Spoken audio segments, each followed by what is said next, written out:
My son looked at me with pure contempt and said, "Here is $100 for you, Dad, for your coffee." Everyone laughed. I was wearing a borrowed suit that smelled strongly of mothballs. I had lost so much weight that I almost did not recognize myself. Daniel was smiling. He was sure he would inherit the $178 million from his dead mother.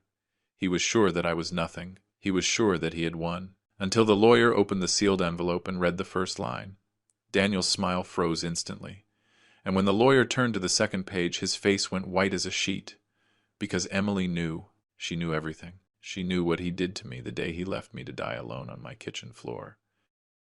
If this story touches your heart, please subscribe. Every day I share a story that could be yours. It could be your father's story or the story of someone you love. Tell me in the comments where you are watching from. My name is David. I am 74 years old. When I stepped out of the taxi in front of that black glass building downtown, I knew it was going to be the worst day of my life. The navy blue suit I was wearing belonged to my brother-in-law, Robert. It was my sister Linda's husband. It was too big in the shoulders, and it smelled like mothballs. She had ironed it for me that morning while I drank watery coffee in her kitchen. "David, look at me," she told me, grabbing my face with her rough hands. "That boy is not going to humiliate you. Do you hear me? You are not going to allow it." I nodded, but we both knew it was a lie. Daniel had been humiliating me for years, and I had been enduring it for years. The doorman of the building looked me up and down when I walked in. He said nothing, but his face said everything. I did not belong in that place. People like me did not walk through the front door. I gritted my teeth and walked toward the elevators with my head held high, even though inside I was dying. It was him who visited me in the hospital every single day. "If that jerk treats you bad, you tell me. I will go in there and beat him up. I do not care." I smiled, but it was a sad smile. "You cannot go in, Henry. Only direct family." He looked at me with those eyes that had seen everything in life. "I am more family to you than that son you have." And he was right. But blood is blood, even if that blood is killing you from the inside. The receptionist pointed me to a frosted glass door at the end of the hall. "Office number 3. They are already waiting for you." It sounded like a reproach. I was 5 minutes late because the taxi had gotten lost. I took a deep breath. I knocked on the door and entered. The air conditioning hit me in the face like a slap. The office was huge.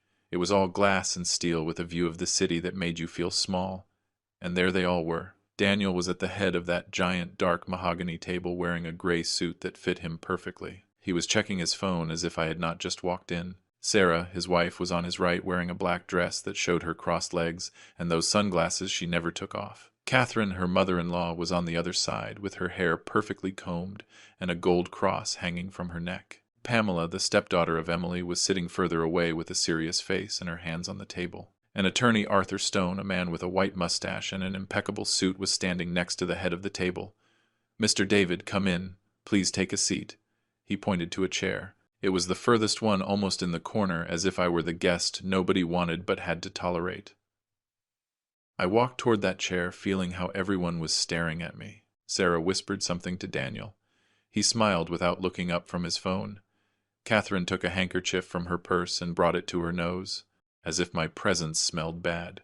I sat down slowly and carefully, as if the chair were going to break under my weight, and then Daniel looked at me. He finally looked at me. But there was nothing in those eyes. Nothing. No love. No hate. Not even contempt. Just emptiness. As if I were a stranger. A procedure he had to endure. I remembered when he was 5 years old and fell off his bicycle in the park. Blood was running down his knee, and he was crying as if the world were ending. I carried him. I hugged him. I told him everything was going to be okay. "Do not let go of me, Dad. Do not ever let go." And I promised him I never would, but he let go of me, a long time ago. Attorney Stone opened a folder and was about to speak when Daniel raised his hand. "Before we start, I want to clarify something." He leaned back in his chair, put his hands on the table, and looked at me with that smile I knew. The smile of someone who has already won. "Here is $100 for you, Dad. For your coffee." He said it calmly, almost kindly, as if he were doing me a favor. Sarah let out a laugh that she tried to hide with a cough. Catherine shook her head. "Poor thing," she murmured, but I do not know if she was talking about me or Daniel. I felt the blood rushing to my face. My hands were shaking. I wanted to stand up. I wanted to scream at him. I wanted to ask him when he had become this. But I did nothing. I just squeezed my hands on my knees until my knuckles turned white, and I thought about what Linda had told me that morning. Do not let them humiliate you. But it was too late. They had already done it. Sarah leaned toward Daniel and whispered something in his ear. Whatever she said made him laugh again. Then she turned to me. She lowered her dark glasses to the tip of her nose and said with that sweet voice she used when she wanted to be cruel, "Oh, Mr. David, I thought you were not going to come. Did you have enough for the taxi, or did you have to walk here?" Daniel laughed louder. Catherine sighed deeply and said, looking at the ceiling, "What a shame, really. This should be private. A family matter, right? I do not understand why he has to be here." She pointed her finger at me as if I were a piece of furniture out of place. Pamela looked at them with something like disgust, but said nothing. She just looked down, and I sat there in that borrowed suit that smelled of mothballs, feeling how every word was burying me deeper and deeper. But something inside me, something small and almost extinguished, told me to wait. It told me that this was not over yet. Attorney Stone cleared his throat loudly to call for order. "If you allow me, we can begin." He opened a large manila envelope, closed with a red wax seal. It was Emily's seal. I recognized that seal immediately. It was the one she used for important things. I had seen it only twice in my life. When we signed the deed to our first house and when we signed the divorce papers. The lawyer turned the envelope so we could all see the date written by hand in blue ink. April 13th, 2025. 3 months before she died. The silence in the office changed. It was no longer a mocking silence. It was a tense silence. Daniel put his phone on the table. Sarah took off her dark glasses. Catherine sat up straight in her chair. Everyone looked at that envelope as if it were a bomb about to explode, and I just breathed. Slow and deep, because something told me that Emily had done something none of them expected. The lawyer broke the seal with a silver letter opener. The sound was dry like a snap of fingers. He took out several papers, all perfectly folded with official seals and signatures at the bottom. He adjusted his glasses on his nose and began to read with a clear voice without rushing. "I, Emily Christina Stone, widow of Lara, in full use of my mental faculties and without any coercion, declare the following as my last will and testament." He paused, looked at Daniel, then at me, and continued. "My total assets evaluated as of today amount to $178 million distributed in properties, stocks, long-term investments, and national and international bank accounts. 178 million. My God. I had no idea Emily had accumulated so much." Daniel smiled. That wide smile, full of white, perfect teeth. Sarah squeezed his hand. Catherine sighed with relief. And I just thought about how hard Emily had worked to get there, how much she had fought and how much it hurt me not to have been by her side when she achieved it. But then the lawyer said something that made the temperature in the room drop 10 degrees. However, he looked up from the papers and looked at us all one by one with that face of a lawyer who knows something others do not. "Missus, Emily left certain specific conditions stipulated that must be met mandatorily before any delivery, transfer, or assignment of inheritance." Daniel frowned. "Conditions? What conditions?" His voice sounded annoyed, as if someone were wasting his time. The lawyer did not answer him. He kept reading. "These conditions are irrevocable, verifiable through documentary and testimonial evidence, and failure to comply will result in the total or partial loss of the assets assigned to the corresponding beneficiary." Sarah let go of Daniel's hand. Catherine opened her mouth but said nothing. Pamela leaned forward with her eyes wide open, and I felt something in my chest loosen up, as if after a long time I could breathe a little better. Daniel tried to stay calm, but I saw his legs start to move under the table. That nervous tic he had since he was a child. "Well, okay, and what are those conditions?" He tried to sound casual as if he did not care, but his voice came out a little higher pitched than usual. Attorney Stone did not answer immediately. First he turned a page, then another, then one more. He was looking for something specific. The silence became unbearable. Pamela was biting her lip. Sarah was playing with her ring. Catherine took out her rosary and started passing it through her fingers, and I remembered something. That phone call. 2 months before she died. Emily had called me at the hospital. I had just come out of intensive care. She was crying. "David, forgive me. I did not know anything. I swear I did not know, and I did not understand what she was talking about. I am going to fix this," she told me. "I am going to fix everything." And she hung up. I never knew what she meant. Until now. The lawyer found the page he was looking for. He adjusted his glasses. He cleared his throat again. And he read slowly, measuring every word as if they were bullets. These conditions have to do with specific events that occurred between the years 2019 and 2023, directly related to the treatment behavior and actions of Mr. Daniel Alverde toward his father, Mr. Haidt, David Alverde. And then he turned to look at me, only at me, and everyone in that office also turned to look at me. Daniel went white, just like that in a second, as if someone had drained all the blood from his face. Sarah stopped breathing. Catherine closed her eyes and crossed herself. Pamela covered her mouth with her hand, and I could only think one thing.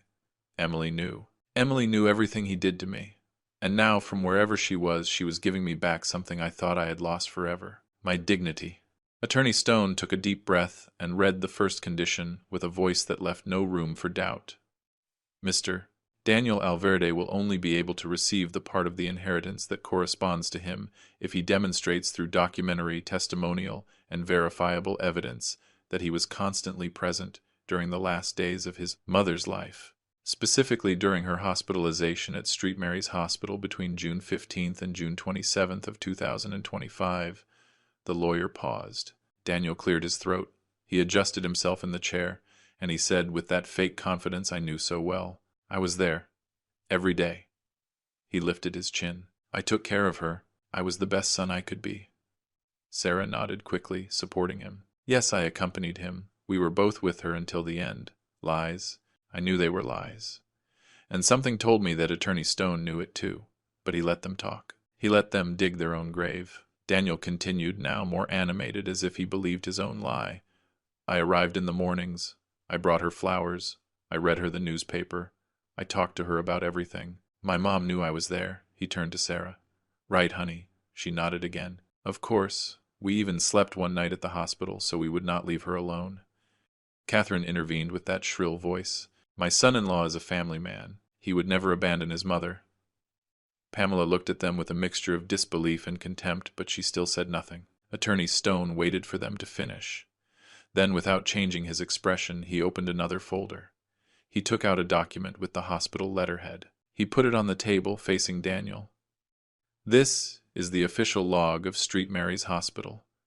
His voice was cold as ice. "Here all visits are recorded. Full names, entry and exit times, duration of stay."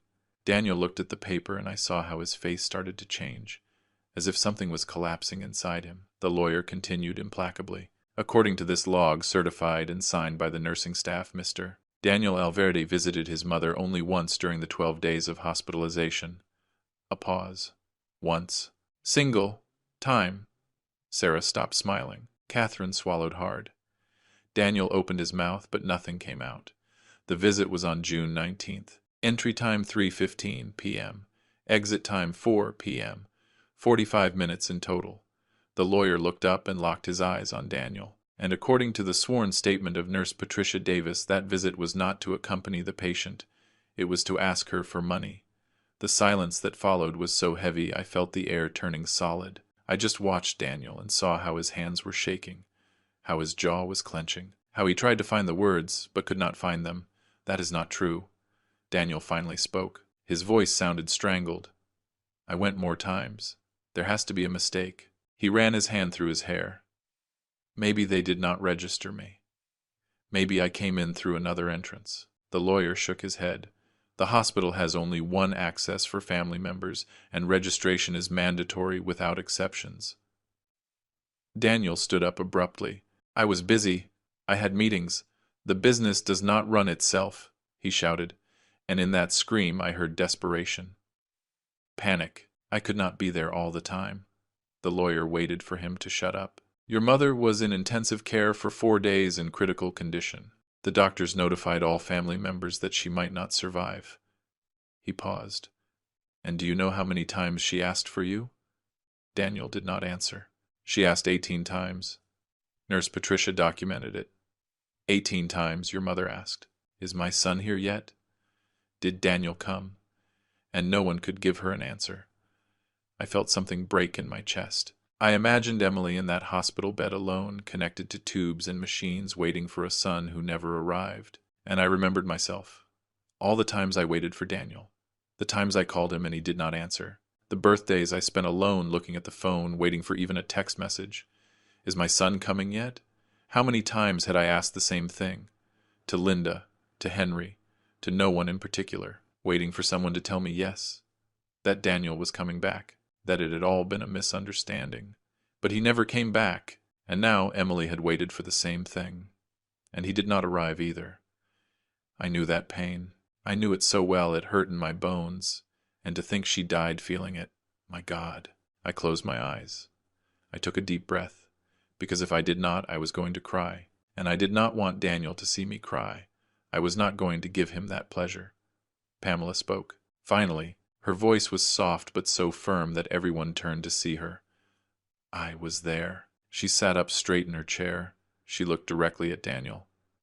I was with Emily every day, from 7 in the morning until 10 at night. I read to her. I played music for her. I fed her when I could. I held her hand when she cried. Her voice cracked a little, but she composed herself. And she asked for you all the time. Tell Daniel to come. Tell him I need him. And I did not know what to tell her. She looked at Sarah. One day I called you. I begged you to come. You told me you were busy, that you had more important things to do. Sarah looked down. In the end, Emily stopped asking, and that was 1,000 times worse, because it meant she had already understood that you were not coming. Daniel tried to say something, but Pamela raised her hand. Do not dare lie again. And she fell silent. But that silence said more than any scream. Sarah exploded. She got up from the chair so fast she almost knocked it over. Enough! All of you are against us. She pointed at Pamela with a trembling finger. You got into this family only for money. You are a gold digger. You manipulated Emily to keep everything. Pamela looked at her without moving, without screaming, without even defending herself. Catherine pulled Sarah by the arm. Calm down, daughter. You are making a scene. But Sarah did not calm down. No. This is a trap. Everything is planned to humiliate us. She turned to the lawyer. You are also involved in this. Surely Pamela paid you to manipulate the will. The lawyer did not even blink.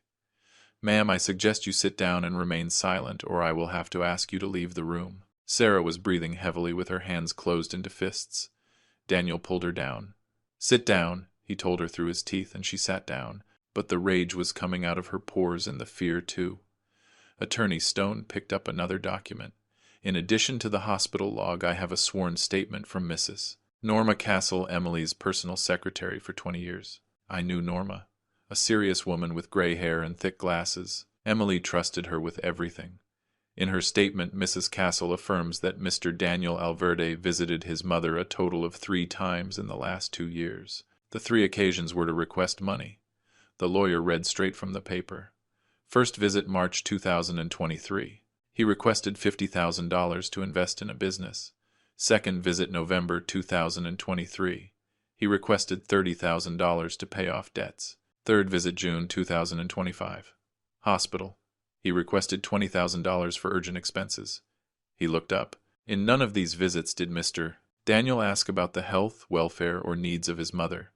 Daniel had his eyes fixed on the table. He was not saying anything anymore. He could no longer defend himself because the truth was there, black on white, signed and certified. The lawyer closed the document with a dry thud, took off his glasses, cleaned them with a white handkerchief, and announced what we were all waiting for. Therefore, by not complying with the first condition stipulated in the will of Mrs. Emily Christina Stone, widow of Lara, Mr. Daniel Alverde irrevocably loses 40% of his inheritance. He paused to let the words sink in. This amounts to $71 million, which will be redistributed according to the subsequent provisions of the will. 71 million. Just like that. In a second. Daniel froze. Sarah put her hands to her face. Catherine murmured something that sounded like a prayer. Pamela looked down. And I did not feel joy. I did not feel revenge. I only felt sadness. A deep sadness for everything that had been lost. For the son my son could have been, and for the mother who died waiting. Daniel stood up slowly, as if his legs weighed tons. He put his hands on the table and looked at the lawyer with red eyes. This cannot be happening. His voice was a hoarse whisper. Those 71 million are mine. They are mine. Sarah tried to calm him down, but he pushed her away. I am her son. Everything should be mine, he shouted, and that scream echoed off the glass walls. The lawyer did not flinch. You are her biological son, but you did not fulfill your role as a son, and your mother knew it. Daniel let himself fall into the chair, covered his face with his hands, and for a moment I thought he was going to cry. But he did not cry. He was just breathing fast, as if he were drowning. Sarah put her hand on his back. Catherine left the room without saying a word, with her rosary clutched between her fingers. The silence that remained was so dense you could touch it. I remained silent. I did not say a single word. I just watched. The lawyer looked at me. Mr. David, do you wish to say something? I shook my head. Not yet. My voice came out steady, steadier than I expected. Daniel looked up. He looked at me, and in his eyes I saw something I had never seen. Fear. He was no longer the confident man who had entered that office. He was no longer the one who mocked me. He was a scared child who had just realized that his actions had consequences. Attorney Stone picked up the papers again. There are more conditions, he said calmly. And the next one. He took a long pause. Too long. The next one is much more serious. Daniel went pale again. Sarah swallowed hard. Pamela leaned forward, and I felt that something was about to change. Something big. Something none of them were prepared to hear. Daniel stood up abruptly. The chair flew backward and hit the wall with a crash that made us all jump. No, he screamed with a voice I did not recognize. An animal voice. Desperate. This is fake. This is all a damn farce. He lunged over the table, trying to grab the documents. Attorney Stone moved them away just in time. That will is forged. My mother would never write something like that. Pamela stood up, scared. I remained seated with my heart beating so fast I thought everyone could hear it. Daniel took out his phone with trembling hands. He dialed a number. Miller. Come now. Reform Building. 12th floor. Office 3. Now. He hung up and looked at us all with pure hate. You will see. My lawyer is going to destroy this lie. Sarah had come back inside, attracted by the screams. She stood at the door, pale. Attorney Stone remained calm, with his hands crossed on the table as if he had seen this scene before. Not even 10 minutes passed when the door burst open. A tall man entered.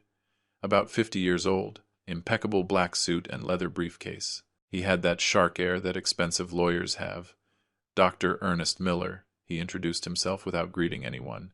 He went straight to Attorney Stone. My client informs me that there are irregularities in this probate process. His voice was hard, professional, threatening. Stone did not flinch. There are no irregularities, colleague. Miller let out a dry laugh. I am going to need to see all the documents. Now. He slammed his hand on the table. Miller reviewed them fast. Too fast. Looking for something. Anything. This will was modified very close to the date of death. That is highly suspicious. He pointed with his finger. Furthermore, my client informs me that Mrs. Emily was under strong medication that could have affected her judgment. Attorney Stone smiled. It was a small smile, but devastating. Are you questioning the legal validity of this will, Dr. Miller? Miller straightened up, adjusting his jacket. Exactly. I am formally questioning the authenticity of this document and the mental capacity of the testator at the time of signing. Daniel nodded behind him, with his arms crossed, as if he had just won a battle. Furthermore, Miller continued, I have reasons to believe there was undue influence by third parties. He looked directly at me, particularly from Mr. David Alverde, who clearly had an economic interest in manipulating a sick woman. I felt the rage rising up my chest. I was going to stand up, but Pamela put her hand on my shoulder. It is not worth it, she whispered to me. Attorney Stone stood up slowly. Very well, Dr. Miller. If you formally question the authenticity of these documents, he took out his phone, then I think the best thing is to call the corresponding authorities to authenticate everything. Do you agree? Miller hesitated for a second. Only a second, but it was enough. The authorities. Daniel approached his lawyer. What do you mean by the authorities? Attorney Stone was already dialing. I mean the judicial police and a forensic expert in legal documents. He spoke into the phone with a clear voice. Yes, this is Attorney Arthur Stone. I have a situation that requires official verification. Reform Building 322, 12th floor. He hung up and looked at us all. They will arrive in 20 minutes. Miller swallowed saliva. That will not be necessary. I was only... Stone interrupted him. No, doctor. You accused forgery. That is a serious criminal offense. So we are going to verify with official experts every signature, every seal, every date of this will. He turned to Daniel. And since we are going to have the police here, we might as well verify some other things too. The tone of his voice changed. It became darker. Things your mother left documented, just in case. Sarah collapsed into a chair. Daniel went white. The longest 20 minutes of my life. Nobody spoke. Daniel walked from one side to the other like a caged animal. Miller was checking his phone, nervous. Sarah was biting her nails. Pamela looked at me with concern. And I just thought, what else did Emily leave? What else did she know? When they knocked on the door, we all jumped. 2 men with investigator badges entered. One was older with a gray mustache and a serious expression. The other was younger with a laptop under his arm. Attorney Stone, said the older one, shaking his hand. Inspector Vargas. This is Agent Morales. Behind them entered a woman of about 40 with a briefcase and glasses. Forensic expert Dr. Lucy Herrera. Inspector Vargas looked at everyone. Who requested the verification? Stone raised his hand. I did. And this gentleman, he pointed to Miller, he accused forgery of testamentary documents. The inspector's eyes narrowed. That is a very serious accusation. Dr. Herrera opened her briefcase on the table. She took out magnifying glasses, special lamps, some kind of portable scanner. She started reviewing the documents in absolute silence. Nobody dared to breathe loud. After what seemed like an eternity, she looked up. The signatures are authentic. The ink corresponds to the declared date. The notary seals are in order. She looked at Miller. There is no evidence of forgery. Daniel grabbed his head with his hands. No, it cannot be. Inspector Vargas took notes. Is there anything else that needs verification? Attorney Stone nodded. Yes. Mrs. Emily left additional material in a security chest. He turned toward the door. Excuse me. He left the office. He returned 5 minutes later with 2 security employees from the building. Between the 3 of them, they were carrying a metal chest. Heavy, the size of a large suitcase. They put it on the table with a thud that made the water glasses shake. The chest was dark gray with a digital lock on the front. It had dents as if it were very old. Attorney Stone took a paper from his folder. Mrs. Emily left specific instructions. He read out loud. This chest must only be opened if my son Daniel questions the validity of the will. Daniel took a step back. Furthermore, she left the access code. Stone approached the chest. His fingers hovered over the numeric keypad. The code is... He started to dial. 1, 2, 3, 1, 1, 9, 5, 3. My date of birth. December 31st, 1953. Daniel saw it. He understood it. His legs buckled and he had to lean against the wall. No, the chest emitted a click. Stone lifted the lid slowly, and what was inside made us all lose our breath. Flash drives. At least 6, each one labeled with dates, sealed letters, some yellowish, and at the bottom, wrapped in a black cloth, a gun. What the hell is that? Sarah screamed, pointing at the weapon. Inspector Vargas put on latex gloves and took it out carefully. A .38 caliber pistol. Safety off. He smelled it. It has not been fired recently. He put it on the table. We all looked at it as if it were a live snake. Why did my mother have a gun? Daniel asked with a trembling voice. His face had lost all color. He looked like he was going to faint. Attorney Stone took another letter from the chest. He opened it. He read in silence first. Then he looked up and looked Daniel straight in the eyes. Because she was afraid. He let the words float in the air. She was afraid of you, Mr. Daniel. The silence that followed was brutal. Sarah let out a whimper. Pamela covered her mouth. Dr. Miller closed his briefcase. I think my client no longer requires my services, and he left the office without looking back. Coward. Inspector Vargas took one of the flash drives. With your permission, attorney. Stone nodded. Agent Morales opened his laptop and connected the device. The screen lit up. There was a single file. A video. Shall we play it? Asked Morales. We all moved closer. Daniel, too, like he was hypnotized. The agent clicked. The screen showed a room. It was Emily's bedroom. I recognized it by the blue curtains she liked so much, and there she was, sitting on her bed, thin, with a scarf on her head because she had already lost her hair from the chemotherapy, but with clear, lucid, firm eyes. She looked straight at the camera and spoke. "If you are watching this," her voice came out clear from the laptop speaker, "it is because Daniel is fighting the inheritance." She paused. "And if he is fighting, it is because he did not like what he discovered." Another pause.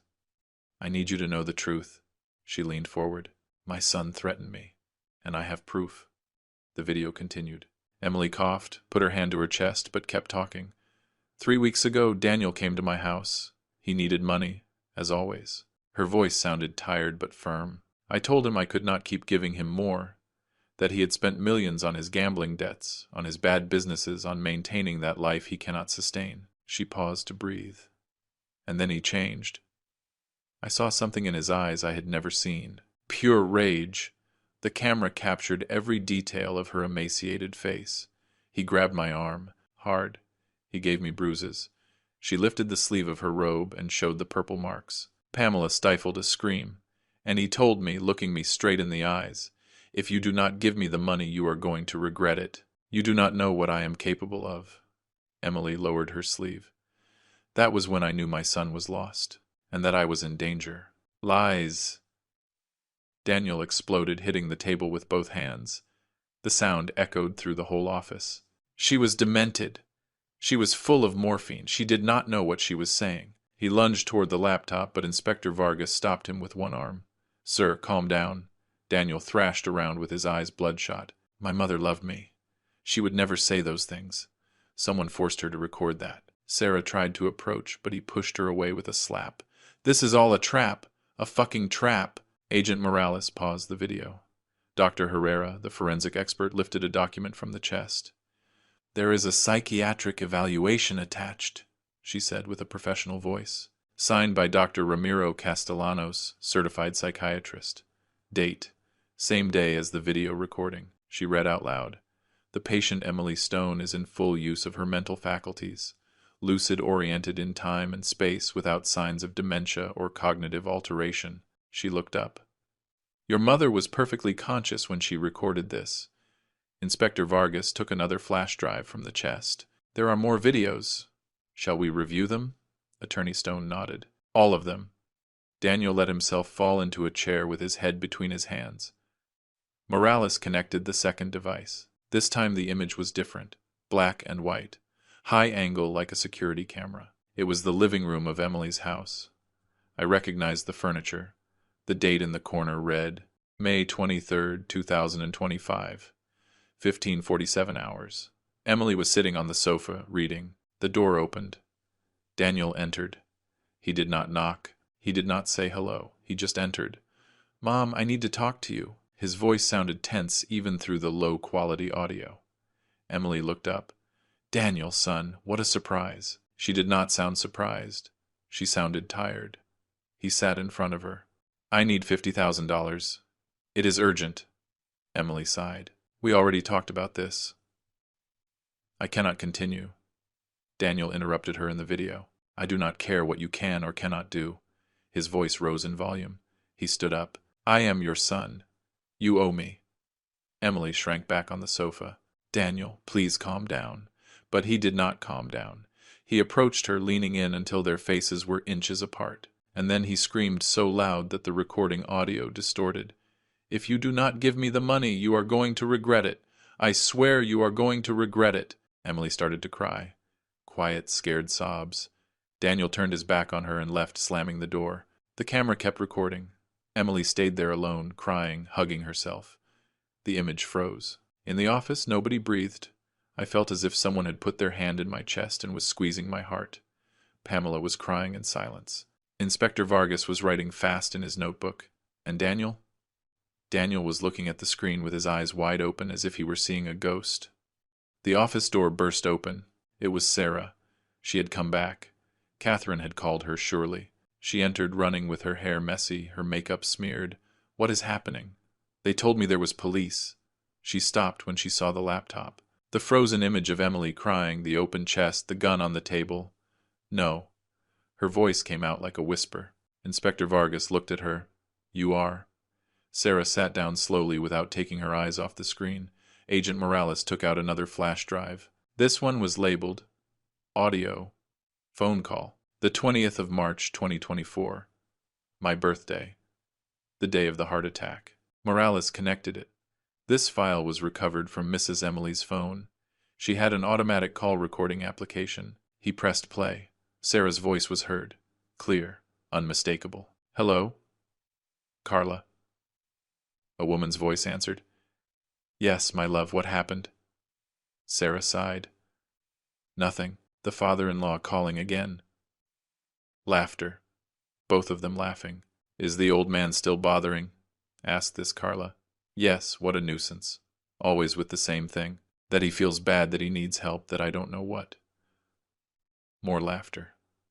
I closed my eyes. I knew what was coming. I felt it. That old man is not going to last long, said Sarah, with a carefree voice like someone talking about the weather. Between the medicines he takes and how old he is, any day he dies. Carla laughed. And you guys inherit right.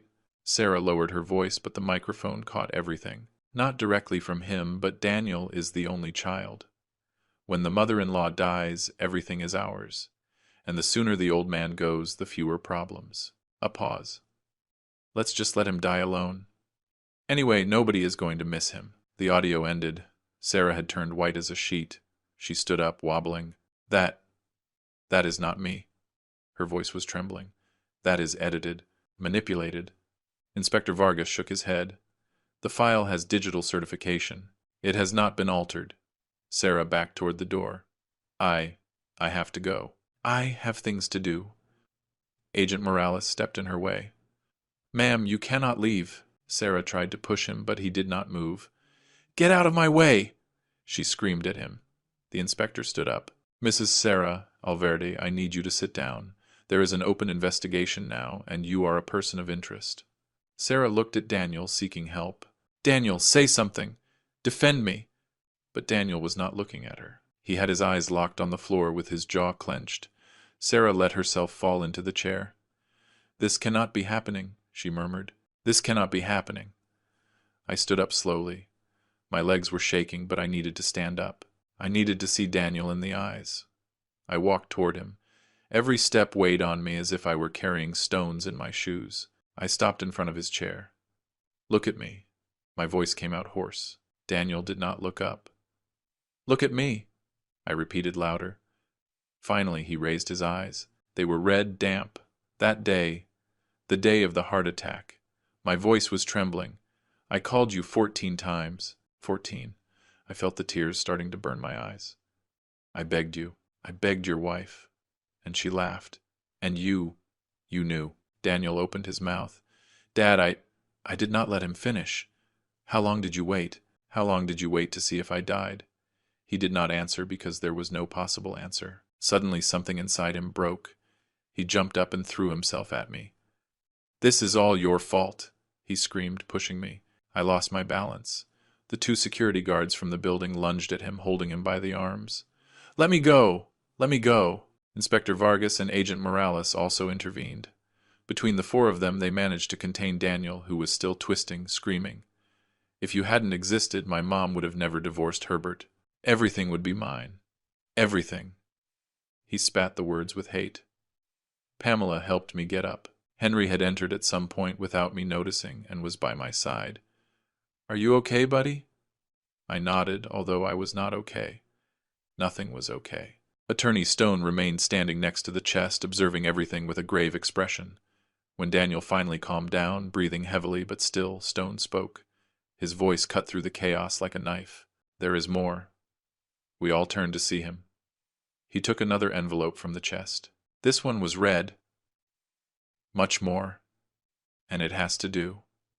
He took a long pause, measuring his words. With the death of Mrs. Emily. Inspector Vargas looked at Attorney Stone with narrowed eyes. What do you mean with the death of Mrs. Emily? Stone did not answer yet. Instead, he looked toward the door. There is someone else who needs to be here. As if it had been a signal, there was a knock on the door. Agent Morales opened it. And there was Henry, my neighbor, my friend, my savior. But he did not come alone. Another policeman accompanied him, a uniformed officer. "Inspector," said the officer. "Mr. Henry Selina. We brought him as a witness, as requested by the attorney." Henry entered slowly with his heavy walk of an old bricklayer. He was carrying a shoebox under his arm, a common box, the kind where you keep old photos. He looked at me. "Forgive me, buddy. I did not want you to find out like this. But I had to tell the truth. I did not understand what he was talking about. Not yet." The inspector pointed to a chair. "Sit down, Mr. Selina." Henry obeyed, putting the box on the table carefully as if it contained something sacred, or something dangerous. "I live in the apartment next to Mr. David," Henry started with a deep voice. 202. "We have been neighbors for 3 years." He cleared his throat. "That building is old. The walls are thin. You hear everything. Fights, televisions, everything." He opened the box. Inside was an old digital recorder, the kind journalists used years ago, and several cassettes. About 5 years ago there were robberies in the building. I was robbed twice, so I put this in the hallway. He took out the recorder. Voice activation. It recorded when it detected loud sounds for security. He looked at Daniel. "I never thought I was going to record something like this." The inspector leaned forward. "What did you record, Mr. Selina?" Henry took out one of the cassettes. It had a date written in marker. March 13th, 2024. 1 week before my heart attack. This. He gave the cassette to Agent Morales. "You need to hear it." Morales connected the old recorder to his laptop using an adapter. The audio was low quality with static, but it was understandable. Footsteps were heard, then voices. "Are you sure about this?" It was Sarah's voice. "Yes," answered Daniel.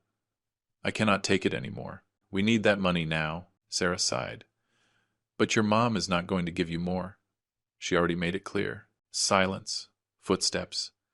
Then Daniel spoke again, and what he said made my blood freeze. "If the old man dies of a heart attack, nobody is going to suspect anything. He is already sick. He is already old. It would be natural." Sarah laughed a nervous laugh. "Are you serious?" Daniel did not answer directly. "With him out of the way, my mom is going to feel guilty. She is going to want to compensate me. She is going to give me what I need." Another pause. "And if he survives?" asked Sarah. Daniel's answer was cold as ice. "Then we make sure he does not get help." I stood up so fast the chair fell backward. The sound of metal against the floor resonated in the whole office. "You—" My voice came out like a growl. "You planned it." I walked toward Daniel. The guard still had him held, but I saw nothing else but his face. That face that had been that of my baby, my boy, my son. "You planned to kill me." It was not a question. It was a realization. Daniel was shaking his head, frantic. "No, no, not me. We were talking nonsense. We were drunk." But Inspector Vargas was already taking notes. "Mr. Alverde, do you confirm that is your voice on the recording?" Daniel did not answer. He just cried. "And 7 days after this conversation," continued the inspector, looking at the documents he had in his folder, "Mr. David Alverde suffered an acute myocardial infarction." He looked at me. "Is that correct?" I nodded. I could not speak. My throat had closed up, and his son was contacted 14 times. No answer. I nodded again. The inspector turned to Daniel. "Mr. Daniel Alverde, I need you to answer carefully. Did you receive your father's calls on March 20th? Daniel was shaking. I was busy." "Did you receive them?" The inspector's voice was hard as stone. "Yes," Daniel whispered. "But I thought what?" Daniel closed his eyes. "I thought he was exaggerating, that he wanted attention." The inspector wrote something down. "And the call to your wife? Did you know about that one?" Daniel opened his eyes. He looked at Sarah. She was shaking her head, crying. "I did not know," Daniel lied. But Agent Morales took out another document. "We have the call log from Mrs. Sarah's phone. 3 minutes after Mr. David's call, there is an outgoing call of 2 minutes. To Mr. Daniel's number." Sarah stopped denying. She lowered her head. "And Daniel?" Daniel could not lie anymore. The guards let him go. There was no point in holding him. He was not going to attack anyone anymore. He had no strength left. He let himself fall into the chair, defeated. Pamela stood up abruptly. Her face was red, her hands closed in fists. Emily knew. Her voice came out like a scream. "She told me." We all turned to look at her. A month before she died, she called me to her room. She was crying. She told me, "Pamela, I'm afraid. I'm afraid of my own son." Her voice cracked, but she kept talking. I asked her why, and she told me that Daniel had asked her about her will. Not about what was in it, about when she was going to die. The silence was absolute. He asked her, "How much time do you have left, Mom? Months? Weeks?" Pamela looked at Daniel with pure contempt, and when she told him the doctors gave her 6 months, he smiled. She told me my son smiled when he knew I was dying. Daniel was shaking his head. "No, I did not. I just—" But Pamela had not finished, and then he asked her if the will was already ready, if she had already signed everything, as if he was in a hurry, as if he could not wait for her to die. The door opened again. It was Norma Emily's secretary. She was wearing a black suit and thick glasses.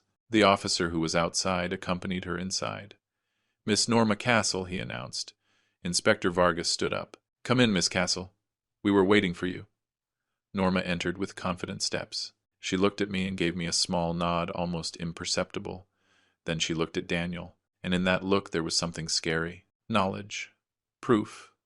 Is it true?" "I was Mrs. Emily's secretary for 20 years, she said with a clear voice. "I managed her schedule, her calls, her medical appointments." She took a notebook from her bag. "On May 15th of this year, Mr. Daniel arrived at the house. Without warning, the madam was on a teleconsultation with her oncologist, Dr. Ruiz. She opened the notebook. I was in the office next to the bedroom.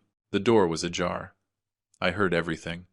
Norma read from her notebook, although I think she did not need to read it. She probably had it memorized.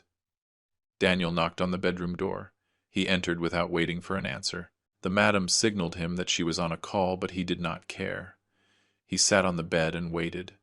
She turned a page. When the madam hung up, Daniel asked her, "What did the doctor say?" She answered that the cancer was advancing, that the treatment was not working. Norma looked up, and then Daniel asked something that froze my blood. She looked straight at Daniel. He asked, "And if you stop the treatment, do you die faster?" Pamela stifled a scream. I felt as if I had been punched. Norma continued. The madam froze. She told him, "Daniel, what kind of question is that?" And he answered, "No, Mom, it is just that I thought that maybe the treatment makes you suffer more, that maybe it would be better to let you go in peace." Norma closed the notebook, but his tone was not of concern. It was of hope, as if he wanted her to say yes. Inspector Vargas stood up. "Mr. Daniel Alverde," his voice was formal, official, "I need you to come with me to the station to give a formal statement." Daniel looked up with his eyes wide open. "Statement about what?" The inspector looked at him without emotion. Suspicion of attempted murder against his father, possible participation in the acceleration of his mother's death, and conspiracy to commit fraud. Sarah stood up screaming, "You cannot arrest him. He did not do anything. All this is a lie." Agent Morales approached her. "Ma'am, do you also need to come give a statement?" Sarah tried to run, but Agent Morales grabbed her by the arm. "Let me go. You have no right." The two guards helped Daniel stand up. He did not resist. He just looked at me, and in that look, there were so many things. Fear, regret, hate, love, all mixed together. "Dad," he said. Just that. "Dad." I did not answer. I could not. And if you are listening to this story now from wherever you are, I want you to know that your support means everything to me. Leave me a comment telling me where you are listening from. Sometimes knowing that I am not alone in this gives me the strength to continue. Wait. The voice of Attorney Stone stopped everyone. The guards let go of Daniel. Inspector Vargas turned around. "What is it, Attorney?" Stone took out the red envelope he had mentioned before. "Before you take Mr. Daniel away, there is something that must be read. These are direct instructions from Mrs. Emily." He opened the envelope carefully. Inside was a handwritten letter on thick ivory paper. Emily's handwriting filled both sides of the sheet. Stone looked at me. "Mr. David, this letter is for you, but the madam asked that it be read out loud in front of everyone present before any arrest." I felt my legs getting weak. Henry helped me sit down. The lawyer started reading. "David, my love, if you are hearing this, it means they discovered the truth about Daniel." He paused. "And now you have to make the hardest decision of your life." The lawyer continued reading with a slow voice, giving weight to every word. "I know what my son did, or tried to do. And I know that you, with that noble heart you always had, are going to want to forgive him, because that is how you are. I closed my eyes. Emily knew me. Even after so many years, she knew me better than anyone. But I need to tell you something before you decide. Stone turned the page. Daniel did not act alone, and it is not the first time. The silence in the office became heavy, dense. Herbert, my second husband, died 2 years ago. They told me it was cardiac arrest. Natural, they said. He was 72 years old. He was diabetic. He smoked. The lawyer's voice trembled slightly. But I found something. Weeks before dying, Herbert had changed his will. Pamela let out a whimper. What? Daniel raised his head suddenly. No, no. The lawyer kept reading implacably. Herbert left instructions that if something happened to him, a part of his fortune, $45 million, would go to you, David. I could not believe what I was hearing. What? Why? My voice came out like a croak. The lawyer raised a hand, asking me to wait. Herbert knew you, David. I talked to him so much about you that he felt he knew you. I told him how you worked 3 jobs so Daniel could study, how you sold everything you had to pay for his college, how you were left with nothing when we divorced because I kept everything. The letter continued. Herbert was a good man, better than me without a doubt, and he told me, that man deserves something for everything he gave. So he modified his will 3 weeks before dying. He did it in secret. I did not know until later. Stone paused to drink water. We all waited. But here is the strange thing, David. 2 days after signing that new will, Herbert started feeling bad. Dizziness, nausea, confusion. The doctors thought it was his diabetes, but he got worse fast. Too fast. A week later he was dead. The lawyer's voice was barely a whisper now. And when I checked his things, I found this. Stone took another document from the red envelope. A letter that Herbert left me. Unopened. It said, only open this if you suspect something. Pamela was sobbing. I could not move. Herbert's letter said, Emily, if you are reading this, it is because I died sooner than expected. I want you to know something. Your son Daniel came to see me 2 weeks ago. He asked me about my will. He thought it was strange that I was going to leave money to a stranger. I told him that David was not a stranger to me, that he was more worthy than most people I know. The lawyer looked up. And here comes the important part. He read again. Daniel got angry. He told me that money should be his, that he was your son, not David. Then he asked me how much time I had left to live, and if my diabetes could be accelerated. Inspector Vargas stood up abruptly. What did he say? The lawyer read the last lines of Herbert's letter. Emily, I do not want to alarm you, but your son scares me. If something happens to me, please investigate. Ask what Daniel was doing the weeks before my death. Check his movements. And above all, protect David, because if Daniel was capable of thinking about hurting me, I do not know what else he will be capable of. The silence that followed was absolute. Daniel was white as a sheet. Sarah was crying with her hands on her face. Inspector Vargas took out his phone. I'm going to need Mr. Herbert's medical records now. He looked at Daniel. And a search warrant for his house and his bank accounts. He turned to Agent Morales. This is no longer just an attempt. This is a homicide investigation. Daniel fell to his knees. No, not me. I never. But nobody believed him. Not even he believed himself anymore. Attorney Stone put the letters away and took out another document. This one was official with seals and signatures. This is the will of Mr. Herbert Lara. Certified, authenticated, irrevocable. He read the relevant part. He left $45 million in a trust for Mr. David Alverde. He looked at me. Added to the $178 million from Mrs. Emily. He did the math mentally. That is $223 million for you. $223 million. I could not process it. Me, who had lived in a 2-room apartment in the old neighborhood. Me, who had worked as a waiter at 70 years old. Me, who had to borrow a suit from my brother-in-law to come to this meeting. Henry squeezed my shoulder. Buddy. He could not say more. Pamela was crying and smiling at the same time. Mr. David, Mrs. Emily loved you. She always loved you. And Daniel. Daniel was looking at me from the floor with an expression of absolute horror because he had just understood. He had not only lost everything, I had won everything. Daniel crawled toward me. Literally crawled on his knees with his hands extended. Dad! Dad, please! His voice was a wail. Help me, please help me. He reached my feet. He grabbed my pants. Do not let them take me, please. I did not want to. I only... He could not even finish the sentences. He was just crying. Snot tears, everything mixed. Dad, you are good.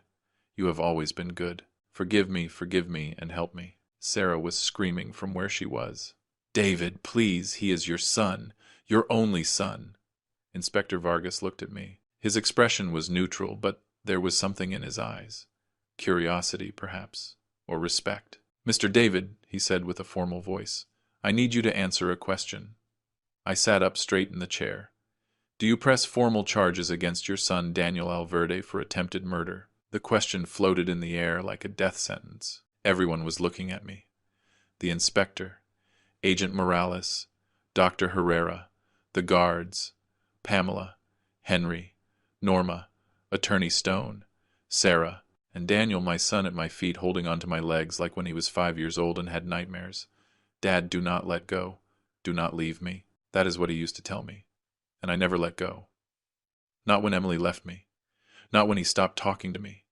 Not when he humiliated me in that restaurant. Not when he left me to die alone on my kitchen floor. I never let go because he was my son. I looked at the inspector. I opened my mouth. The words weighed like stones. Daniel squeezed my legs tighter. Please, he whispered. Please. And I remembered everything. His first step. His first word. Dad. The day I held him in the hospital newborn and promised him I would always protect him, that I would never leave him alone, that I would never abandon him, even when he abandoned me. I took a deep breath, and I answered, No. My voice came out stronger than I expected. Daniel raised his head with eyes full of hope. The inspector frowned. You do not press charges. I shook my head. No, not yet. Daniel let out a sob of relief, but I had not finished. I leaned forward, looking my son straight in the eyes. Not yet, because first I need answers. My voice was trembling, but not from fear, from rage contained for years. I need you to tell me why. Here, now, in front of everyone. Daniel blinked, confused. Why what? I stood up. He had to let go of my legs. Why did you hate me so much? Why did you want to see me dead? Why did your own mother have to keep a gun in her house because she was afraid of you? My voice rose in volume. Why, Daniel? What did I do to you? What the hell did I do to you to deserve this? The silence that followed was deafening. And Daniel was finally going to tell the truth. Daniel stood up slowly. His knees cracked. His face was red, swollen from crying so much. He wiped his nose with his jacket sleeve. And then he exploded. What did you do to me? His voice came out like a roar. Oh, you really want to know what you did to me? He walked toward me with closed fists. The guards tensed up, but the inspector stopped them with a gesture.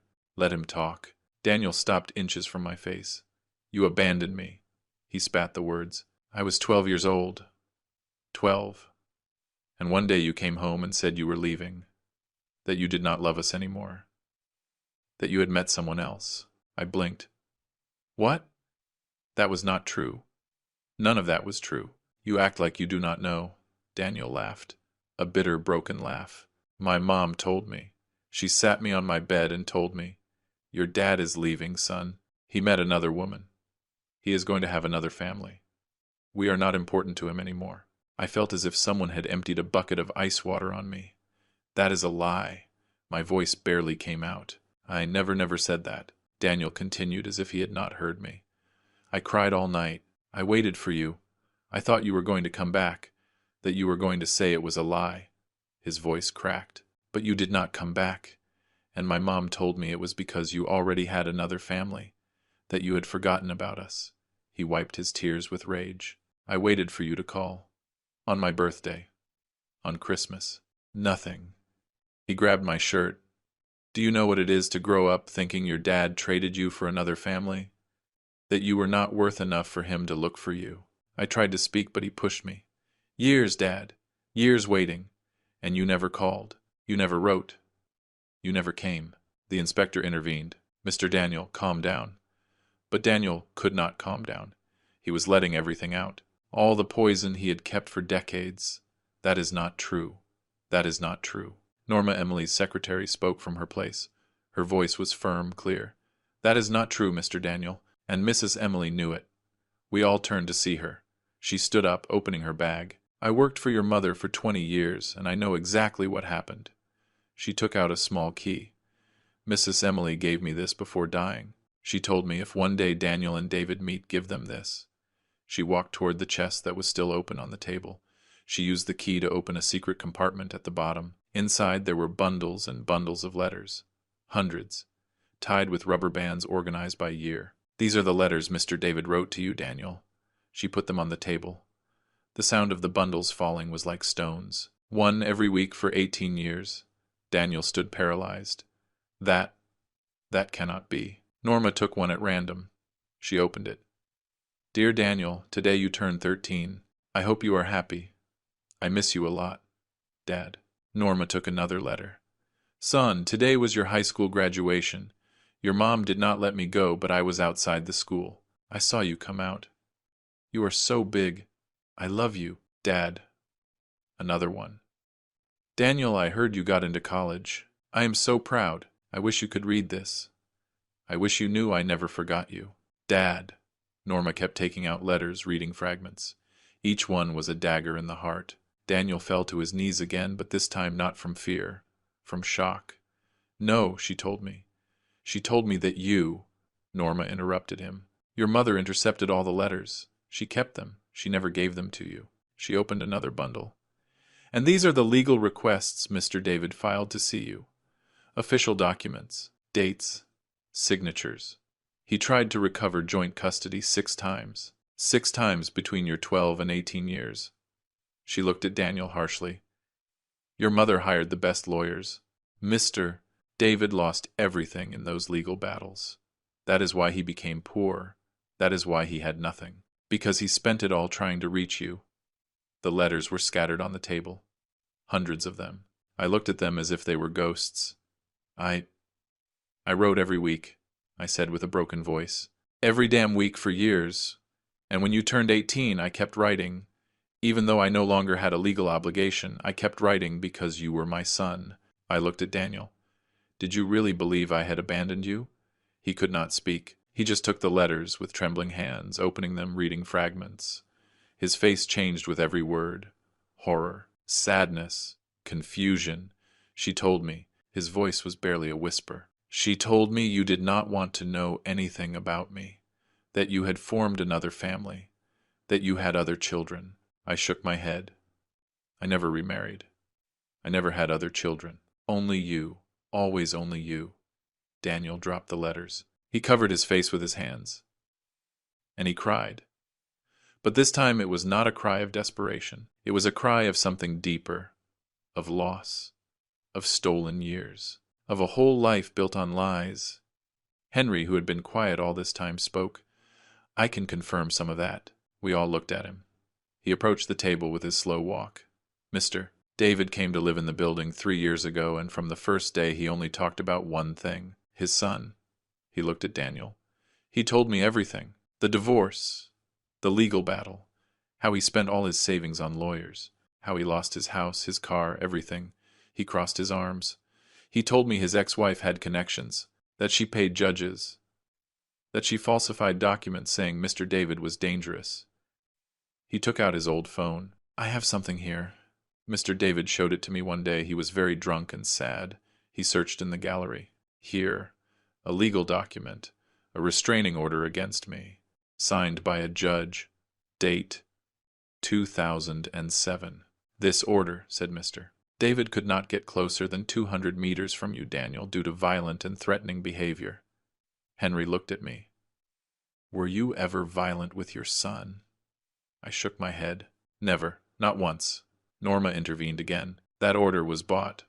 Mrs. Emily confessed it to me before dying. She took more papers out of the chest. She paid $50,000 to a corrupt judge. She falsified statements. She paid false witnesses. She showed the documents. All to ensure that Mr. David could never get close to you. She looked at Daniel with something like pity. Your mother loved you, but she loved you in a sick, possessive way. She did not want to share you with anyone, not even with your own father. Daniel took the documents. He read them in silence. I saw how his face was breaking down with every line. She She did all this and made me believe. He could not finish the sentence. Attorney Stone spoke. Your mother regretted it. That is why she changed the will. That is why she left all this stored. That is why she wanted you to know the truth. Daniel let the papers fall. So, everything I believed, everything was a lie. He looked up at me. You did love me. It was not a question. It was a painful realization. I always loved you. My voice came out cracked, even when you hated me. Even when you humiliated me. Even when you left me to die on my kitchen floor. Tears were running down my face, and I did not care. Because you are my son, and one does not stop loving a son. Even if that son hates you, even if that son destroys you, even if that son... I could not continue. I sat down. My legs would not hold me anymore. Daniel approached slowly. He knelt in front of me, but this time not to beg, to be at my level. I hated you so much, he whispered. So much. For so many years. His voice broke. And it turns out that the wrong man was the one I hated. He closed his eyes. My mom. She lied to me. She destroyed you, and she made me destroy you too. He opened his eyes. They were red, but there was something different in them. Clarity. Dad, I am sorry. I am so sorry. And for the first time in that horrible meeting I saw my son. The boy he had been, not the monster he had become. Attorney Stone took a final envelope from the chest. This one was purple. There is something else, he said with a soft voice. Something Mrs. Emily confessed on video, about why she did all this. He connected another flash drive. The screen showed Emily again. But this recording was different. She was in a wheelchair with oxygen. The last days. David Daniel. She started with a weak voice. If you are watching this together, it means the truth finally came out. She coughed. I need to confess something. Something that has haunted me for 25 years. She took a long pause. I destroyed David because I was afraid. Another silence. Afraid that if Daniel spent time with you, he would realize I was the bad one. That I was the one who destroyed our family. That I chose money over love. Tears were running down her cheeks. So I did the worst thing a mother can do. I turned my son into a weapon against his father. And now I see the result. She looked straight at the camera. Daniel, forgive me. David, forgive me. I ruined you both, and the only thing I can do now is try to fix it. Attorney Stone paused the video a moment. There is one last recording. Mrs. Emily made it a week before passing away. She was very weak, but she insisted. He connected another flash drive. This time Emily was in the hospital bed with tubes in her arms, oxygen in her nose. She looked so fragile she almost did not look like herself, but her eyes. Her eyes were clear, determined. Daniel, she started with a raspy voice, if you are watching this, I am sorry. She coughed. A nurse appeared in the frame, gave her water, and left. I am sorry for everything, for every lie, for every stolen year, for turning you into what you are. She paused to breathe. I lied to you about your father. Since you were 12 years old, I told you he abandoned us, that he traded us for another family, and none of that was true. Tears ran down her cheeks. David never abandoned us. I threw him out. For money. Because Herbert was rich, and your father was not. Her voice broke. And I ruined your life for that. I ruined all 3 lives. Emily continued in the video. Every word cost her more effort. When your father tried to see you, when he looked for you, when he fought for you in the courts, I prevented it. I paid judges. I falsified documents. I took all his money in those legal battles until I left him on the street. She wiped her tears with a trembling hand. And do you know why? Because I was afraid. Afraid that if you spent time with him, you would realize who was really the villain of the story. She took a long pause, breathing with difficulty. Your father is a good man, Daniel, the best I ever knew, and I destroyed him. I destroyed both of you. You with lies, him with poverty and loneliness. She looked straight at the camera with intensity. But there is something else, something I discovered very recently. Something that made me realize I was not the only one who destroyed you. Her expression changed, from sadness to something darker, fear. It was not just me, it was her, Sarah. Emily pronounced the name as if it were poison. Your wife is not who she says she is. Daniel, who was sitting on the floor, raised his head suddenly. Sarah, who was still held by Agent Morales, turned white. I hired a private investigator 6 months ago when I started to suspect and what he found. Emily coughed violently. The image shook. When she recovered, she continued. Sarah Mendoza is not a real name. It is Sarah Varela, and she has a history that terrified me.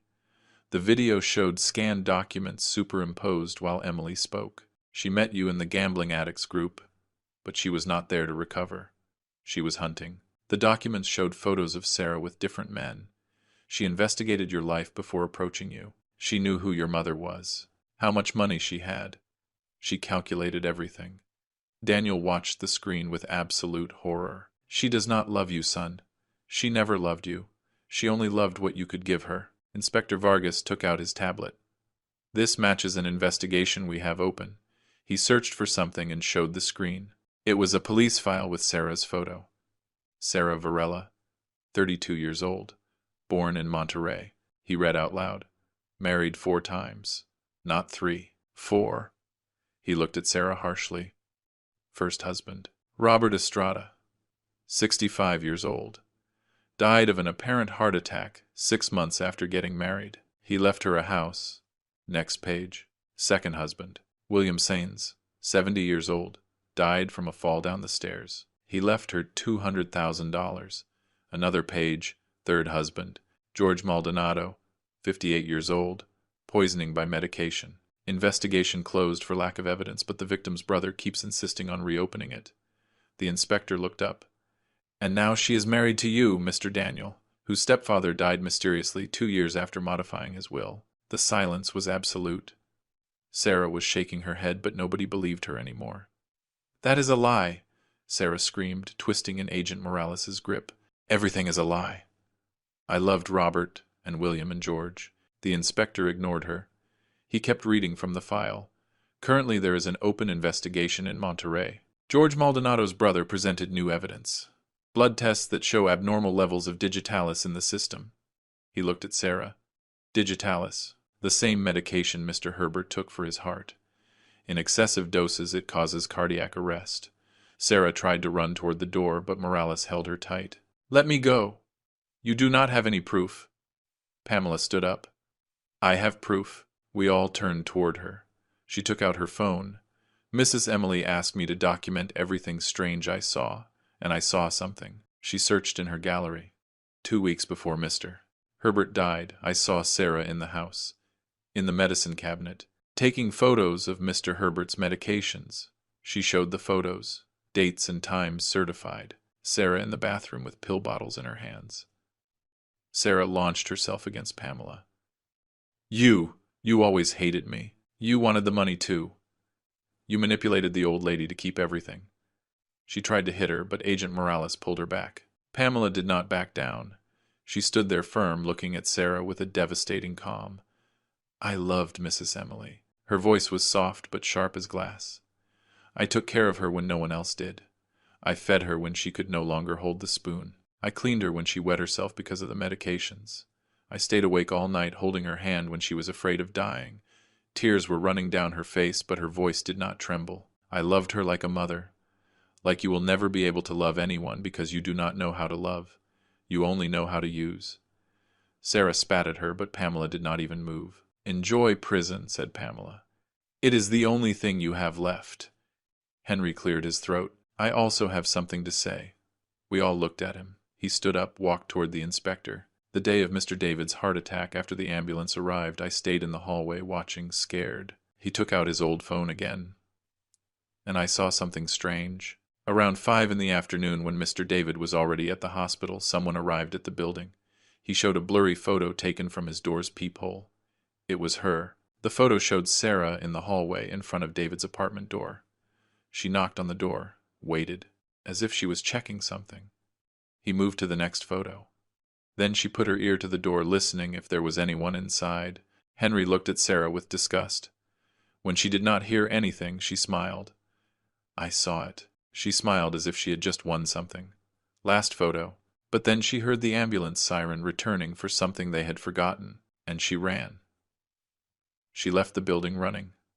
The inspector took the phone. I am going to need these photos as evidence, Sarah Varela, said Inspector Vargas with an official voice. You are detained as a suspect of attempted homicide against Mr. David Alverde and as a person of interest in the deaths of Robert Estrada, William Sayans, George Maldonado, and Herbert Lara. Agent Morales took out the handcuffs. Sarah fought. She screamed. She kicked. No, Daniel! Daniel, defend me! Tell them they are crazy. But Daniel did not move. He just looked at her as if he was seeing her for the first time. Did you know? His voice came out broken. Did you know they had died like that? Sarah stopped fighting. She looked at him with pure hate. Of course I knew. I planned everything. She laughed, a hysterical, chilling laugh. And you know what? I was going to do the same to you. As soon as your mom died and you inherited everything. 6 months maximum and then a tragic accident. She spat the words. But your bitch mother ruined everything for me. This is your fault, Daniel. All this is your fault for being so stupid. Agent Morales dragged her out. Her screams could be heard down the hallway. You are going to pay for this. All of you. The door closed. The silence that remained was so heavy it hurt. Daniel was sitting on the floor back against the wall, staring into the void. Pamela was crying in silence. Norma had sat down with her head between her hands. Henry put his hand on my shoulder. Buddy. He could not say more. I could not process anything. My son had been married to a killer. A woman who had used him, who had planned to kill him, who almost killed me. The inspector closed his notebook. Mr. Daniel, I am going to need you to come to clarify. But... He looked at Attorney Stone. First, finish here. Finish what you started. Daniel looked up at me. His eyes were empty, broken. Dad, I did not know anything about this. His voice was barely a whisper. You have to believe me, I did not know. I looked at him. At that man who had been my baby, my boy, my son, and I did not know what to say because there was so much pain, so much betrayal, so many lies. I do not know what to believe anymore, I said finally. And that truth destroyed us both. Attorney Stone waited for us all to calm down. Then he took out the last envelope from the chest. This one was white bigger than the others, with 2 names written in gold letters, David and Daniel. This is the last letter, Stone said with a soft voice. Mrs. Emily asked me to read it only after everything else. After all, the truth came to light. He opened the envelope carefully. Inside were several sheets of thick paper full of that perfect handwriting of Emily. The lawyer cleared his throat and started reading. My 2 men. If you are hearing this together, it means you finally know the truth. The truth about everything. He paused. And it means I have to face my responsibility. I ruined you both. The words floated in the air like smoke. David, I took your son from you, your only son. I took years, moments, birthdays, graduations, hugs, conversations. I took the opportunity to be a father. And I left you in poverty while I lived in abundance. I wiped my tears, but they kept coming out. Daniel, I took your father from you, and not only that, I filled you with hate. I poisoned you against the only man who loved you unconditionally. The lawyer continued reading. It was all for pride, for fear, for stupidity. Emily's voice through Stone's words sounded broken. I was afraid you would judge me, that Daniel would hate me if he knew I destroyed our family for money. So I built a lie, and that lie became my prison. Stone turned to the next page. I lived 25 years with that lie, watching how Daniel became bitter, watching how he rejected his father, and I could not say anything, because if I did, my whole world of lies would fall. Daniel was sobbing with his face between his hands. But then I got sick. And when you know you are going to die, priorities change. Emily wrote. I did not care about looking good anymore. I did not care about pride. I only cared about one thing, fixing what I broke, even if it was too late. The lawyer paused to drink water. We all waited in silence. The weight of Emily's words crushed us. That is why I modified my will, continued the letter, not only to punish Daniel. That would be cruel and simple. Stone turned to another sheet. I did it to force you to see the truth, so David would know it was not his fault, so Daniel would know his hate was misdirected. The following words surprised me. The $223 million are not only for David. I looked up suddenly. There is a trust for Daniel. The lawyer took another document from the envelope. $50 million separated, protected for my son. Daniel also raised his head. But Stone raised his hand, but with conditions. Conditions that are not negotiable, he read from the letter. Daniel can only access that money after 5 years, 5 full years, and only if he complies with all the following. The list was long, specific, thought out carefully. The lawyer read the conditions one by one. First, complete a rehabilitation program for gambling addiction. Certified. Minimum 1 year. He looked at Daniel. Second, pay everyone he defrauded with interest. The list of victims is attached. There was a long list of names and amounts. Third, get a real job with a salary and keep it for 5 years without exceptions. Stone turned to the next page. Fourth, attend psychological therapy, individual minimum, twice a week for the full 5 years. Daniel listened, without moving. Fifth, meet with his father David at least once a week, every week without fail. Stone looked at me. And the last condition.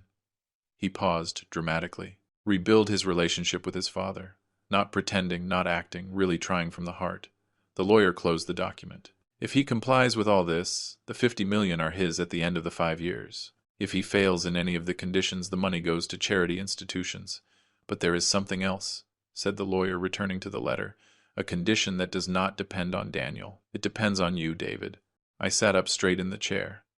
If you press criminal charges against Daniel, the trust is automatically canceled. Daniel loses everything. Not just the $50 million, but also the opportunity to redeem himself. I felt the weight of the decision falling on my shoulders. If you forgive him, if you do not press charges, Daniel has this last chance. A chance to become the man he could have been. The man I did not allow him to be. The letter continued with Emily's voice. David, I know I am asking for something impossible. I know it hurts. I know it is unfair. But I ask you on my knees, give our son one last chance. The chance I never gave him. The chance you always wanted to give him. My hands were shaking. Do not do it for me. I do not deserve anything. Do it for the boy he was. For the boy who hugged you. For the boy who told you, I love you, Dad, before sleeping. I could not contain the tears anymore. Nobody could. Inspector Vargas stood up. Mr. David, I need your answer now. His voice was formal but not cruel. Do you press charges against your son for attempted murder? The question floated in the air. Everyone was looking at me. Daniel, with red eyes, waiting. Henry, my friend, who saved my life. Pamela, who took care of Emily. Norma, who kept the letters. Attorney Stone, waiting to execute the will. And I could only think about everything. The 14 unanswered calls. The cold floor of my kitchen. The years of loneliness. The humiliations. The pain. But I also thought about other things. The boy sleeping in my arms. His first steps. His laugh when I threw him in the air. His hugs. His voice saying, you are the best dad in the world. Everything that could have been and never was. Because of lies. Because of Emily. And yes, also because of Daniel. But he had been poisoned since he was a child. Raised with hate. Manipulated.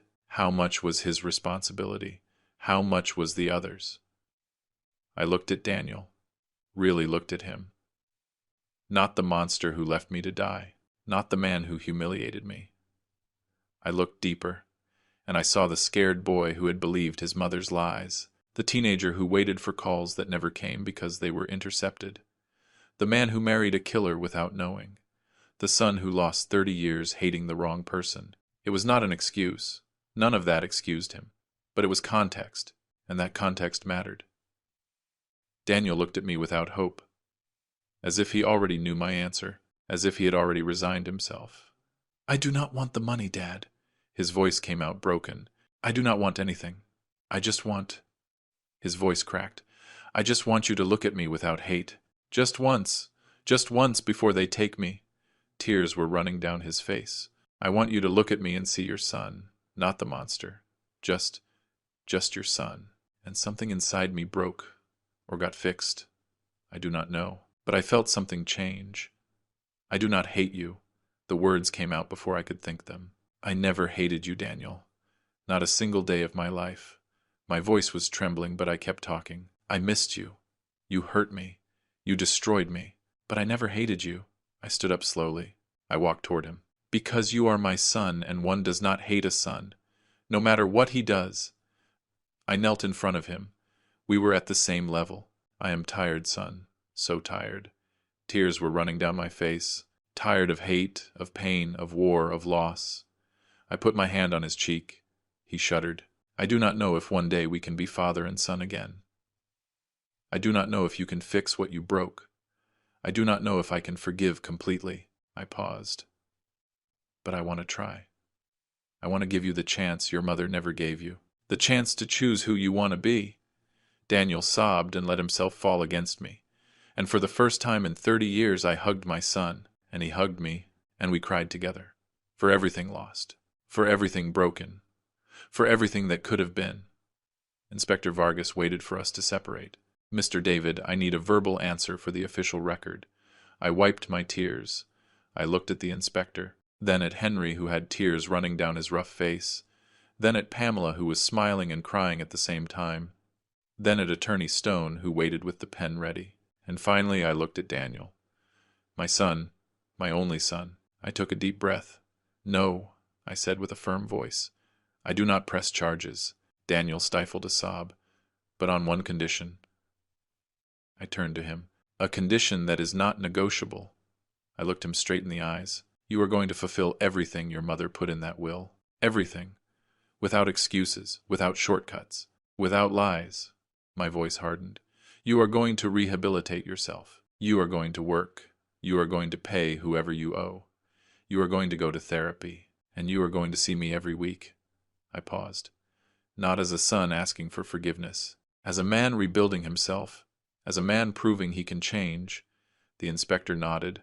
All right, it is on the record. He looked at Daniel. Mr. Alverde, you remain under judicial supervision. If you fail any of the conditions, you face immediate charges. Understood. Daniel nodded. Yes, understood. Attorney Stone closed all the folders. There is something else before finishing. He took out another document. Mrs. Emily left specific provisions about the rest of the inheritance. He read slowly. Of the 173 million remaining for Mr. David, 30 million are assigned to Pamela Lara. Pamela let out a gasp. For my daughter of the heart, read Stone with a soft voice. The only one who took care of me without expecting anything. The only one who loved me when I was most alone. Pamela was crying inconsolably. Use that money to build the life you deserve, and to keep being the beautiful woman you are. The lawyer looked at Pamela. The documents are ready to sign whenever you want. She could only nod, unable to speak. Stone continued. 20 million for charity institutions specified in the annex. 10 million for Norma Castle and the other employees who took care of her with loyalty. Norma put her hands to her mouth. And the rest, 113 million for Mr. David Alverde, without conditions, so he can do whatever his heart dictates. He passed me the papers. I just need your signature. 6 months later. I no longer live in that apartment in the old neighborhood. Linda, my sister, insisted I move to something better, but I did not want something flashy. Just a quiet place with 2 bedrooms. One for me and another in case one day Daniel needs it. He hasn't used it yet, but the door is open. On Sundays without fail, we meet at a coffee shop. Not the same fancy cafe where we used to go when he was a child. A simple coffee shop in the Arts District that makes good coffee and asks no questions. The first time was weird, uncomfortable. We did not know what to say to each other. We sat down, ordered coffee, and stayed quiet for 15 minutes until I asked, "Did you see the game yesterday?" And he answered, and we talked about soccer. Only about soccer, nothing deep, nothing emotional, just soccer. The second week was a little easier. We talked about the weather, about food, about nonsense, but at least we talked. The third week he arrived with dark circles under his eyes. I asked him if he was okay. He told me nights were difficult, that he could not sleep thinking about everything. He said no more, and I asked no more. But we were there together in silence, and that meant something. Daniel kept his word. He entered rehab the day after the reading of the will. A center upstate. He was interned for 3 months. I went to visit him once. Only once. Not to talk. Just so he knew he was not alone. When he got out, he got a job at a hardware store. Yes, a hardware store. Mr. Edward Ramirez, the owner, is a friend of Henry. He gave him a chance. Daniel works Monday to Saturday, 8 hours a day, selling nails, paint tools. They pay him minimum wage. He lives in a small apartment in a modest complex. 2 rooms, no luxuries. Henry says he sees him arrive every day tired, dirty, with hands stained with paint. But he arrives, and the next day he goes back. And that also means something. He goes to therapy 3 times a week. With Dr. Miranda Castle, she called me once. She asked me if she could speak with me. I said yes. She told me Daniel is fighting, that there are good days and very bad days, that he still has impulses to gamble, that sometimes he hates himself so much he does not want to get up, but he gets up, and that, she told me, is what matters. Last Sunday when we met at the coffee shop, Daniel arrived different. I do not know how to explain it. Lighter, maybe. He sat down, ordered his black coffee with sugar, and he took something out of his backpack. It was a manila envelope, old, folded. "I found this in Mom's boxes," he said with a soft voice. "Norma gave me permission to check what was left in the house before they sold it." He pushed the envelope toward me. I opened it. Inside were photographs. Dozens of photographs. Daniel as a baby in my arms. Daniel at 3 years old on my back in the park. Daniel at 5 with his first bicycle. Me by his side smiling. I looked at them one by one. I did not know Emily had kept these photos. I thought she had destroyed them all. "There is more," said Daniel. He took out a notebook. Her diary, from when I was a child. I opened it to a random page. Emily's handwriting filled the pages. Daniel asked for David today. I told him he was traveling. It hurt me to lie to him, but I do not know what else to do. Another page. David called again. He wants to see Daniel. I told him no. Daniel cried at night. I think he knows something is not right. I closed the notebook. I could not read any more. "I read the whole diary," said Daniel. "It took me 2 weeks, and every page showed me everything we lost." He looked at me with red but dry eyes. He did not cry so easily anymore. I think he ran out of tears. She knew it was wrong from the beginning, but she kept doing it. He paused. "Do you know what is the worst part? That a part of me still loves her, and I hate myself for that. I understood that too well." "You do not have to hate her to understand that she was wrong," I told him. "You can love someone and still recognize they hurt you." He nodded. We stayed in silence for a long while. Then he asked, "Are you ever going to be able to forgive me? Really? I mean not just this." He pointed to the coffee, our weekly arrangement. "Are you ever going to look at me and not remember everything I did to you?" The question hit me hard, because I did not have an easy answer. "I do not know," I said honestly. "It still hurts me. I still wake up sometimes with nightmares of the heart attack. I still remember your face when you humiliated me in that restaurant." I paused. "But I also remember other things, and I am working on that." He nodded. He seemed to understand.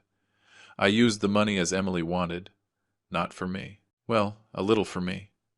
I bought new clothes, shoes that do not hurt me. I paid for the house Linda always wanted. She cried so much I thought she was going to have a stroke.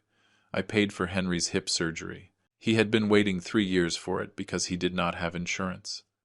Now he walks without pain for the first time in a decade. I gave Pamela a job at the foundation. I created the Emily Stone Foundation for women leaving abusive relationships. Pamela runs everything. She is good at that. She has that rare combination of firmness and compassion. We opened 3 centers already, in the city and other states. Norma handles the finances. She is better with numbers than any accountant I could have hired. And the rest of the money is invested generating interest to help more people, to build more centers, to do something good with all that pain. Because if I learned something from all this, it is that pain can destroy you or it can transform you. And I chose the second option. Yesterday was Sunday again.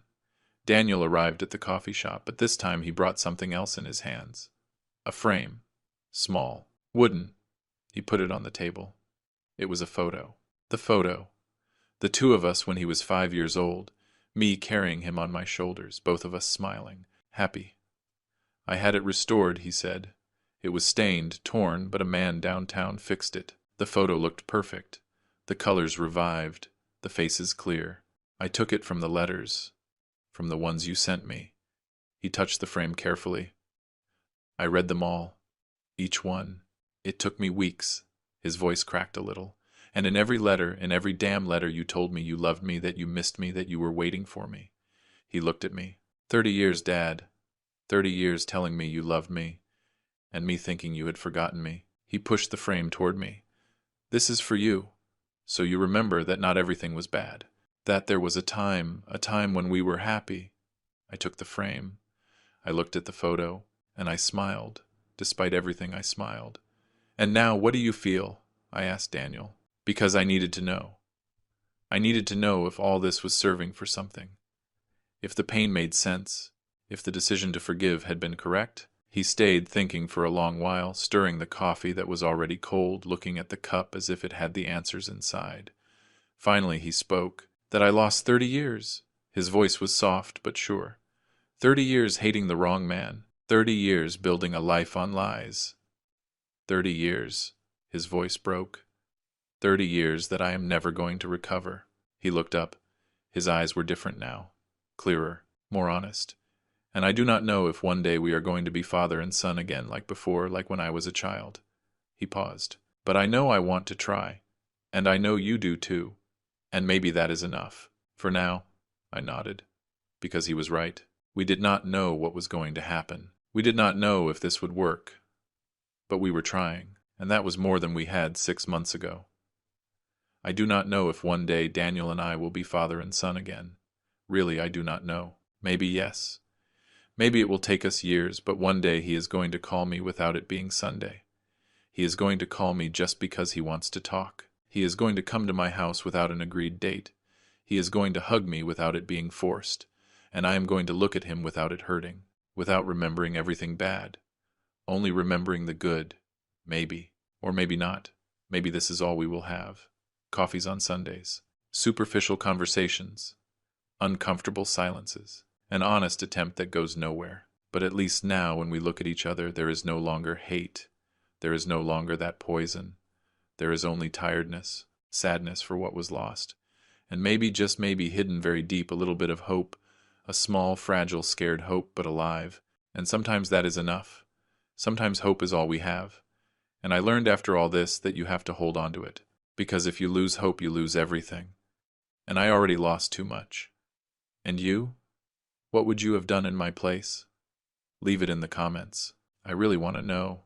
If this story touched your heart, give me your like and share it with someone who needs to hear it. And if you are not subscribed yet, do it now. Every day there is a new story that could change your way of seeing things. Thank you for being there. See you in the next story.